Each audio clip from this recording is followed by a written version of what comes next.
여러분 안녕하세요. 봄이 왔습니다. 봄바람 휘날리며 흩날리는 벚꽃잎이 봄이 되니까 어때요? 나가고 싶죠? 여행 가고 싶죠? 코로나 때문에 못 가니까 우리 말씀 속으로 여행을 떠나보도록 하겠습니다. 오늘은 공짜 선물 가져가요 라는 제목으로 말씀 전하도록 하겠습니다.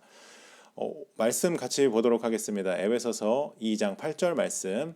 너희는 그 은혜에 의하여 믿음으로 말미암아 구원을 받았으니 이것은 너희에게서 난 것이 아니요 하나님의 선물이라. 이 말씀 살펴보도록 하겠습니다. 운을 읽는 변호사라는 책을 저번 주에 소개했는데요. 이 책에 흥미로운 내용이 하나 더 있어서 또 소개하고자 합니다. 그 내용은 바로 도덕과학법이라는 내용인데요. 일본의 대학자 히로이케 치쿠로라는 분이 창안한 항목으로 도덕을 과학적으로 연구하는 것이라고 해요. 어떻게 도덕을 과학적으로 연구하지? 참 대단한 것 같습니다. 같이 한번 살펴보도록 하겠습니다. 인간은 살아있는 한 도덕적 과실을 저지른다, 즉 빚을 진다는 얘긴데요. 무슨 내용인가 하니 매일 먹는 음식도 고기나 생선, 채소의 생명을 빼앗아 먹고 있다는 것이죠.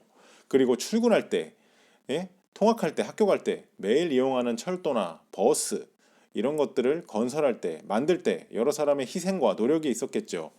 그 사람들의 희생이 없었다면 회사나 학교에 다닐 수도 없었을 것이다 라고 말하는 것이 바로 도덕과학법입니다. 또 있습니다. 또 우리는 태양이나 자연이 주는 은혜를 이용해서 살아가고 있죠. 그래서 뭐 자연인들 보면은 건강하잖아요. 이처럼 생활 전반에서 누군가의 덕분으로 살아간다고 해도 과언이 아닌데 도덕과학에서는 이것을 도덕적 부채라고 부릅니다. 그런데 이 도덕적 부채를 그냥 내버려 두면 운이 달아납니다. 한마디로 여러분 받기만 하면 안 된다는 거예요. 이 도덕적 과실을 인정하고 감사하는 마음을 가지면 운이 달아나는 것을 막을 수 있다라는 책의 내용입니다. 대단하죠? 이거 성경책입니까? 아니죠. 일반 서적이에요. 여러분 나중에 시간 되시면 꼭 읽어보시기를 바랍니다. 계속 내용을 살펴보시면은요, 다툼은 도덕적 부채를 알아차리지 못하기 때문에 생겨나는 것, 자신의 생명이 막대한 희생 덕분에 성립되고 있다는 사실을 알게 된다면 누구나 내게 소소한 피해를 줬다고 해서 너도 한번 당해봐 하는 식으로 싸우려는 마음이 들지 않는다는 것입니다.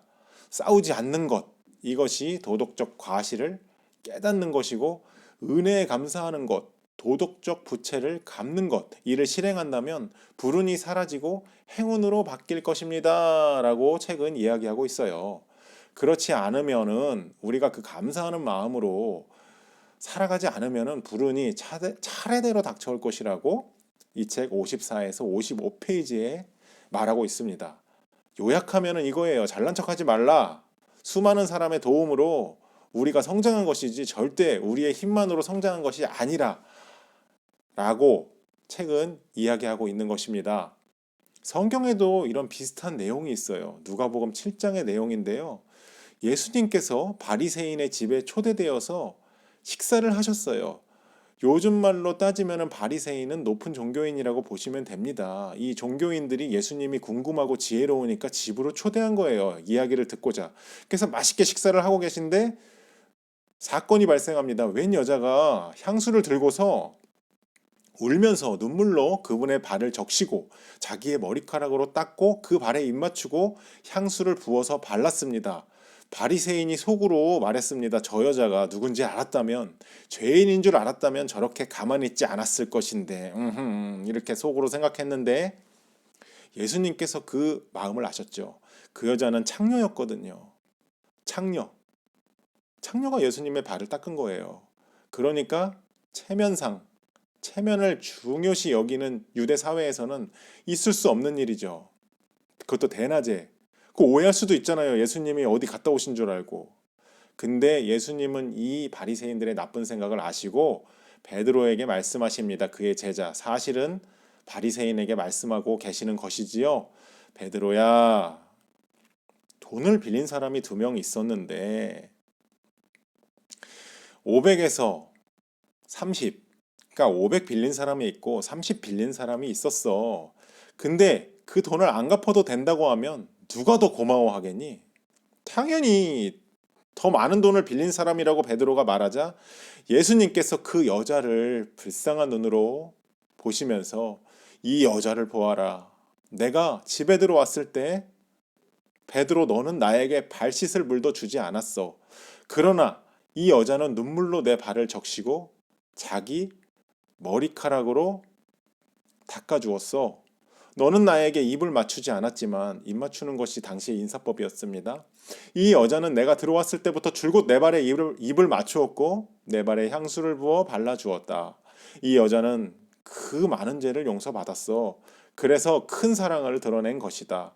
적게 용서받은 사람은 적게 사랑한다. 라고 예수님이 말씀하셨습니다. 우리 어떻게 생각하죠? 많이 용서받았다고 생각하시나요? 우리는 겸손한 마음으로 많이 용서받았다는 마음으로 예수님께 나아가야 합니다. 은혜를 많이 받았다는 생각으로 그분께 나아가는 여러분 되시기를 바랍니다. 그렇게 여러분 겸손한 마음으로 나가실 때 놀라운 하나님의 은혜와 선물을 받게 되실 것입니다.